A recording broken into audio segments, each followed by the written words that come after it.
పంట వేసుకుంటున్నాడంటే ఎంత ఆశలు పెట్టుకుంటాడు చెప్పుర్రి. అప్పో సప్పో తీసుకొచ్చి తిని తినక పంట చేతికొచ్చేదాకా చూస్తాడు. వచ్చిన పంటని అమ్ముకునే తందుకోతే మోసగాళ్ళేమో గిట్ల తయారు కాబట్టే. ఇక గిరిజన రైతుల అమాయకత్వాన్ని ఆసరా చేసుకొని మోసగాళ్ళు ఏం చేసిరో యుద్ధం పాత గిటి దిక్కు. ఆరుగాలం రైతు కష్టపడి పండించిన పంటను తూకాల పేరుతోని మోసం చేసుకుంటా దళారులు రైతులను కొల్లగొడుతున్నారు. సెల్ ఫోన్ల సహాయంతో చేస్తున్న గీల మోసాలను పసిగట్టిర్రు కొందరు గిరిజన యువకులు. నిలదీసుడుతోని వ్యాపారులు అక్రమాలు బట్టబయలైనాయి అనుకోరాదుర్రి. భద్రాచలం ఏజెన్సీలున్న దుమ్మగూడెం చెర్ల మండలాలల్లా రైతులు గాళ్ళు పండించిన పత్తిని ఇయగాళ్ళ ఊరికొచ్చే కొనుగోలుదారులకు అమ్ముతా ఉంటారులా. అమాయక రైతులని చెప్పి గిరిజన రైతుల్ని మోసం చేసుడు మొదలు పెట్టిండ్రు. ఇక దుమ్మగూడెం మండలం పూసుకుప్ప ఊర్లో ఒక గిరిజనుడు 7 క్వింటాల పత్తి కాటేయంగా అది 5 క్వింటాలు మాత్రమే చూపించుడుతోని పత్తి కొనుగోలుదారుడి మీద అనుమానం వచ్చిన రైతులు గ్రామ పెద్దలకు చెప్పిండ్రు. వ్యాపారస్తులను నిలదీసి మోకాళ్ళ మీద కూసుండబెట్టి బుద్ధి చెప్పిర్రు పెద్దలు.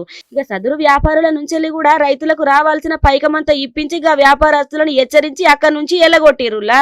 ఇక గిసొంటి దళార్ల మీద అధికారులు కఠిన చర్యలు తీసుకోవాలని రైతులు కోరుతున్నారు. ఇక మీరే చూడుండ్రి.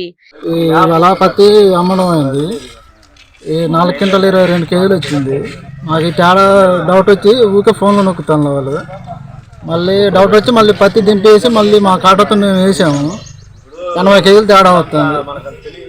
80 కేజీలు తేడా వస్తే మళ్ళీ వాళ్ళని అడిగేటానికి ఫోన్ ఇచ్చేసి వెళ్ళిపోయాను. రమ్మంటే రావట్లేదు వాళ్ళు. ఇదే అండి, అందులో నొక్కుతా ఉండే మేము అడిగేసరికి ఫోన్ వదిలేసి వెళ్ళిపోయారు. ఇక అందుకే తగిన బుద్ధి చెప్పిరు కదా. గిదే క్రమంలో రోజు చెర్ల మండలంలో ఉన్న దోసపల్లి ఊర్ల కారం రామకృష్ణ అనే గిరిజన రైతు పత్తి అమ్మేతందుకు కొనుగోలుదారుడు కాడికి తీసుకొచ్చి తూకం వేయంగా క్వింటాలకు 10 కిలోల నుంచి 20 కిలోల దాకా తక్కువ చూపించుడుతో పాటు ఇక కొనుగోలుదారు సెల్ ఫోన్ లో ఎలక్ట్రిక్ కాటాను ఆపరేట్ చేస్తున్న ముచ్చట గమనించిన కొందరు యువకులు సెల్ ఫోన్ లాక్కొని నిలదీసుడుతోని పత్తి వ్యాపారస్తుడు అక్కడి నుంచి పరారయ్యిండు. ఇక గిట్లుంటది.